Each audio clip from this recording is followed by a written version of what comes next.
ಏನಾಗೈತೆ ಅಂದ್ರೆ ಆ ನೇಮಿನಾಥ್ ಹನುಮಣ್ಣವರು ಸಾಯ್ತಾರೆ. ಸತ್ತ ಮೇಲೆ ಆತಗೆ ವಾರಸ ಯಾರಂದು ಗೊತ್ತಿಲ್ಲ, ಸಾರಸ ಯಾರಂದು ಗೊತ್ತಿಲ್ಲ. ಅವ್ರು ಸುಮಾರು 5 ಜನ ಮಕ್ಕಳು, ಅವ್ರ ವಂಶಸ್ಥರು ಅಂತ ತಿಳ್ಕೊಂಡು 5 ಜನ ಅವರು. ಈಗೇನು ಇದೆಲ್ಲ ವಿಷಯ ಎಲ್ಲ ತೆಗೆದುಕೊಟ್ಟ ಮೇಲೆ ಅದನ್ನ PW ಇಲಾಖೆಯೆಲ್ಲ ಕೂಡ್ಕೊಂಡು ನೀವೆಲ್ಲ ಷರತ್ತೆಲ್ಲ ಉಲ್ಲಂಘನೆ ಮಾಡಿದಿರಿ, ಈ ಕಟ್ಟಡನ ತೆರವುಗೊಳಿಸ್ಬೇಕಂತ ನೋಟಿಸ್ ಕೊಡ್ತಾರೆ. ಆ ನೋಟಿಸ್ ಕೊಟ್ಟ ಬಳಕ ಆ ನೋಟಿಸ್ ಮ್ಯಾಗಿಂದ ಅವರು 5 ಜನ ಮಕ್ಕಳೆಲ್ಲ ಕೂಡ್ಕೊಂಡು ಹೈಕೋರ್ಟ್ನಾಗ ಮತ್ತು ಅದನ್ನು ಸ್ಟೇ ತಂದರು. ಈ ಸ್ಟೇ ತಂದದನ್ನು ಸ್ಟೇ ವ್ಯಾಖ್ಯಾನ ಮಾಡೋಕ್ಕೆ ಇನ್ನೂ ಮಟ್ಟ ಇಲಾಖೆಗೆ ಆಗ್ತಾಯಿಲ್ಲ. ವಿಚಾರ ನೋಡ್ಕೊಂಡು ನೀವು ಯಾವುದೇ ಕರಾರ ಪತ್ರಗಳು ಅದು ಯಾವ ವ್ಯಕ್ತಿ ಇರ್ತಾನೆ ವ್ಯಕ್ತಿಗೆ ಮಾತ್ರ ಸಂಬಂಧ ಇರ್ತದೆ. ಆದರೆ ಅವ್ರ ಮಕ್ಕಳು ಹೆಂಗೆ ವಂಶಸ್ಥರಾದಂಥ ಅಗ್ರಿಮೆಂಟ್ ಪತ್ರದಾಗಿಲ್ಲ.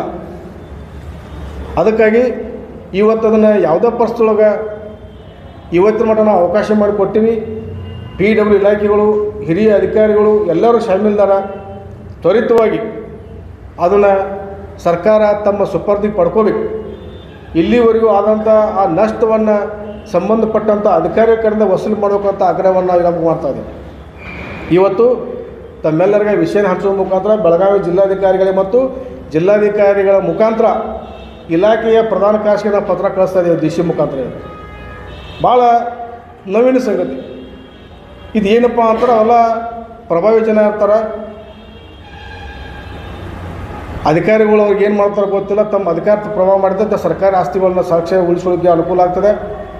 ಈ ನಿಟ್ಟಿನಲ್ಲಿ ಬೇಗನೆ ಅರಿತುಕೊಂಡು ಇಲಾಖೆ ಅಧಿಕಾರಿಗಳು ಸರಿಯಾಗಿ ಇದನ್ನ ಗಮನವಹಿಸಿ ತಡೆಯಾಜ್ಞೆ ತೆರವುಗೊಳಿಸಿ ಅಗತ್ಯ ಕ್ರಮ ಕೈಗೊಳ್ಳೋದು ಹೋದರೆ ನಮ್ಮ ಭಾರತೀಯ ಕೃಷಿ ಸಮಾಜ ಸಂಘಟನೆ ವತಿಯಿಂದ ಕಾನೂನಾತ್ಮಕ ಹೋರಾಟವನ್ನು ನಾವು ಮಾಡ್ತೀವಿ.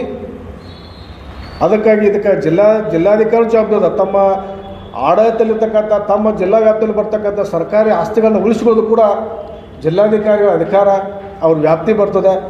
ಈ ರೀತಿ ಹಾಡು ಹಗಲಿ ಇರ್ತಕ್ಕಂಥ ಸುಮಾರು 60 ವರ್ಷಗಳಿಂದ ಬಾರ್ ನಡೆಸ್ತಕ್ಕಂಥ ಬಾರ್ನವರು ವೈಯಕ್ತಿಕ ಲಾಭ ಮಾಡ್ಕೊಂಡಾರ. ಅದು ಬಾಡಿಗೆ ತೊಗೊಂಡು ನಾವು ಆ ಲಾಭ ತೊಗೊಂಡು ಅನ್ನೋ ಕಾಲಕ್ಕೆ ಬರುವಂಥ ದಿವಸದಾಗ ಇದು ಕೂಡ ಸರ್ಕಾರಿ ಆಸ್ತಿ ಅಲ್ಲ, ಖಾಸಗಿ ವ್ಯವಸ್ಥೆಯಾಗಿ ಮಾಡ್ತಿದ್ದ ಅನ್ನುವಂಥ ಒಂದು ಇದರಿಂದ ನಮ್ಗೆ ಅದು ಮನವರಿಕೆ ಆಗ್ತದೆ. ಯಾಕಂದರೆ ಇದೆಲ್ಲ 100 ವರ್ಷದಲ್ಲೇ ಮಾಡ್ಕೊಂಡು ಬಂದಾರಪ್ಪ ಅಂತಂದ್ರೆ ಅದು ಭಾಳ ಕಷ್ಟ. ಅದು ಇನ್ನೊಂದು ಏನು ಪ್ರತ್ಯೇಕ ಐತೆ, ಕಾಂಟೋನ್ಮೆಂಟ್ ಬಂದು ಸೆಂಟ್ರಲ್ ಗೌರ್ಮೆಂಟ್ ಪರ್ಮಿಷನ್ ತೊಗೋಬೇಕು. ಸೆಂಟ್ರಲ್ ಗೌರ್ಮೆಂಟ್ ಕಾಂಟೋನ್ಮೆಂಟ್ ರಿಜಿಸ್ಟರ್ ನಂಬರ್ ಕಾಂಟೋನ್ಮೆಂಟ್ ಕೊಡ್ತಾರೆ. ಇಲ್ಲಿ ಬೆಳಗಾವಿ ಕಾಂಟೋನ್ಮೆಂಟ್ ರಿಜಿಸ್ಟರ್ ನಂಬರ್ 316 ಅಂತ ಕೊಡ್ತಾರೆ. ದಯವಿಟ್ಟು ಅದನ್ನೆಲ್ಲ ತಮ್ಮ ಗಮನಕ್ಕೆ ತಂದಿದ್ದೀನಿ. ಇದನ್ನು ಜಿಲ್ಲಾಧಿಕಾರಿಗಳು ತ್ವರಿತವಾಗಿ ಕ್ರಮ ವಹಿಸ್ತಾ ಹೋದರೆ ಭಾರತೀಯ ಕೃಷಿ ಸಮಾಜ ಸಂಘಟನೆ ವತಿಯಿಂದ ಬರುವಂಥ ದಿವಸದಲ್ಲಿ ಉಗ್ರವಾದ ಹೋರಾಟವನ್ನು ಮಾಡ್ತೀವಿ ಅಂತ ಹೇಳಿಕೆ ನಾನು ಇಚ್ಛೆ